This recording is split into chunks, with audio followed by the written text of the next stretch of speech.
Bonjour à tous, c'est Claire, bienvenue dans cette vidéo où je vais vous parler des 5 tarots que je préfère parmi tous ceux que j'ai acquis l'année dernière, donc soit qu'on m'a offert, soit que j'ai acheté. Pour ça, je suis toujours habillée avec ce sweat. C'est un sweat que mes enfants m'ont offert pour Noël. Il y a une petite poche pour mettre un chaton et puis il y a des petites oreilles qui sont trop mignonnes. Voilà, donc comme je sors pas beaucoup, voilà, je suis toujours avec ce petit sweat. Alors, pour commencer, je vais commencer par un tarot de Marseille. C'est un tarot qui m'a été offert. C'est le tarot de Claude Burdel. Vous l'avez déjà vu dans plusieurs vidéos parce que c'est le tarot de Marseille que j'ai le plus utilisé. J'aime beaucoup ces couleurs. Donc je redis, les bords ont été coupés par l'ancien propriétaire, voilà, je l'aime bien, j'aime bien la texture des cartes. Les cartes sont très glissantes. Elles glissent bien, elles sont assez épaisses. Et j'aime beaucoup parce que c'est un ancien tarot, mais il n'y a pas énormément de bavure. J'adore la série des bâtons. Je la trouve très très belle. Et j'aime beaucoup les couleurs. J'adore ce vert émeraude. C'est voilà, j'ai pas mal bossé avec le Viéville. J'ai pas mal regardé le Viéville et puis après, avec celui-là, en fait, c'est toujours celui-ci que j'utilise parce que aussi, comme il a été découpé, qu'il n'est pas tout à fait comme les autres, j'ai plus l'impression que c'est vraiment le mien. Et puis oui, j'aime énormément les couleurs et puis j'aime beaucoup les mineurs. Il est vraiment super joli. Voilà. Alors faire un top 5, ça a été super difficile pour moi parce que j'en ai reçu pas mal l'année dernière. Mais bon, voilà, en tarot de Marseille, c'est celui-là que j'aime beaucoup et que j'ai le plus utilisé en 2017. Alors ensuite, euh, je crois que c'est pour mon anniversaire. Mon compagnon m'a offert le Chémonette, qui est un tarot avec un petit format. Je vais vous montrer par rapport au tarot de Marseille. Donc voilà, ça c'est le tarot de Marseille. Voilà, là il y a un petit format. C'est un... Donc voilà, c'est des petits formats. J'ai mis du noir sur les tranches. Il y a un dos qui est très beau. Ça fait un petit peu chargé parce que du coup, parfois on ne sait pas si on est sur le dos ou sur l'avant. C'est un jeu pour lequel il y a eu, enfin, l'artiste a fait beaucoup de recherches. Il y a beaucoup de significations sur chaque carte. J'ai passé énormément de temps à lire le petit guide, à commencer à le traduire. Après, j'ai vu que c'était complexe. En fait, il y a des mots qui, suivant le contexte, ne veulent pas dire la même chose en anglais. Et du coup ça a été un peu difficile et laborieux. Ce qui fait que finalement, j'ai arrêté en fait de faire ça. Enfin, j'ai dû bosser, je sais pas, un mois dessus, de façon assez intensive. Et maintenant, en fait, soit je tire les cartes et je le fais en intuitif, soit je retourne dans le livre. Et en fait, le fait d'avoir beaucoup bossé, après d'avoir laissé passer du temps, ça m'a permis d'avoir un petit recul et en fait, de mieux comprendre les significations du livre. J'adore les cartes de cours. Regardez comme elle est inspirante, cette reine de denier. On a des choses un peu, comment dire, un peu spéciales qui ont des significations. Hein. Le fait que ce soit le même corps et qu'il n'y ait pas de tête, ça a une signification. On a voilà, les petites ailes, des anges. Voilà. Après, j'adhère pas à toute la façon de voir le tarot, mais de toute façon, les illustrations sont super aussi pour se faire sa propre interprétation. J'adore le 6, il est super, le 6 de bâton. Voilà, le 10 d'épée, donc on retrouve hein, quand même une base Rider-Waite. Vous voyez là le 10 d'épée, mais le prince d'épée est super. Mais avec des choses, des sortes ce sont des dessins avec, ça fait presque des allégories. Il y a un côté, voilà, là, il y a le poisson et la jeune femme, et donc il y a toute une histoire le long des cartes, avec un moment où on voit, on a un rappel en fait de certaines cartes dans d'autres.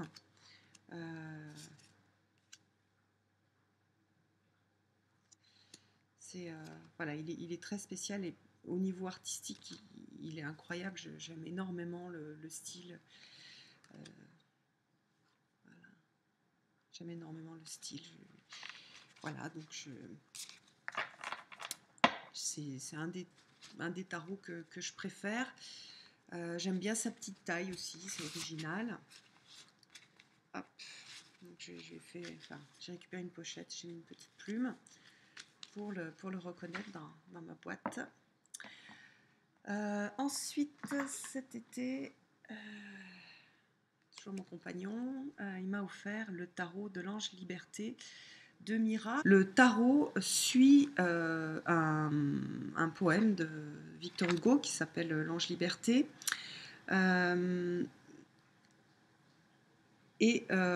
En fait, comment dire, Mira a eu une expérience de vie difficile, et en fait, quand elle a lu le poème de Victor Hugo, elle a ressenti en fait tout ce cheminement à travers les ténèbres. D'ailleurs, elle met des ténèbres à la lumière pour aller jusqu'à la lumière, et elle a traduit ça en une œuvre, où elle a reconnu en fait les arcanes majeures. Donc c'est un tarot avec juste des majeurs, qui a de très très grandes cartes. À nouveau, je vais vous le comparer. Je devrais la laisser. Je vais vous le comparer à un tarot de Marseille. C'est vraiment... je trouve que c'est un super outil de travail qui fait écho avec le chemin de vie, les difficultés du chemin de vie, et qui relie tout ça à quelque chose de mystique, de très lumineux. C'est juste, entre le dos aussi. C'est vraiment très beau. Là, on a un petit quelque chose d'assez alchimique. Hein. On a le vase, une petite fiole de transformation. Voilà. Et puis avec des titres qui sont originaux. Donc c'est une vision originale du tarot. Voilà, je trouve dans la tradition en fait du tarot de Marseille, du retour en fait du retour à la lumière, parce qu'on a ça dans le tarot de Marseille. On a quelque chose d'ésotérique, hein, dans les majeurs, et je trouve que on retrouve cet esprit-là avec une réinterprétation complète par Mira. Le secret de l'amour. C'est vraiment un super jeu. Donc j'ai fait pas mal de tirages. Les tirages que je fais avec ce jeu-là, c'est souvent une seule carte. Une seule carte, et puis je vais mettre des cartes d'un autre tarot autour. Regardez, au sortir des ténèbres. C'est vraiment très beau, et c'est un jeu qui est très très touchant. Hop. Alors ensuite, j'ai deux tarots qui sont des tarots auto-publiés, que j'ai pas mal utilisé, que j'aime bien. Alors le premier, je l'ai échangé, c'est le Spirit Speak. C'est un tout petit jeu de tarot, c'est une taille de carte poker, avec des dessins assez particuliers, très originaux, dans un style, voilà, un style qui est propre à l'auteur. J'aime beaucoup ce petit tarot. Il est très, comment dire, il a un côté très terre à terre. Le Spirit Speaks, je ne sais pas si j'ai donné son nom. Et je l'aime bien, donc je l'utilise. Alors soit j'utilise comme ça, de temps en temps je vais voir ce que l'auteur a mis. Elle a fait vraiment un livre très incarné. C'est pas le livre de tarot que je préfère, mais j'aime bien parce que alors c'est pour le coup qu'il n'est pas du tout spirituel. Je sais pas, par exemple, si on prend tirer une carte. Bon, non, pas le magicien. Enfin, si on peut. Non, si on prend une carte, un mineur. Un mineur. Voilà, le 6 de denier. Alors, j'aime pas trop qu'il y ait les. J'ai été déstabilisée au début avec les chiffres romains sur les mineurs. Parce que pour moi, les chiffres romains, c'est pour les majeurs et les chiffres arabes, c'est pour les mineurs. C'est comme ça que je vois le tarot. Et puis là, donc c'est aussi gros que sur les majeurs. Donc si on regarde le 6 de denier,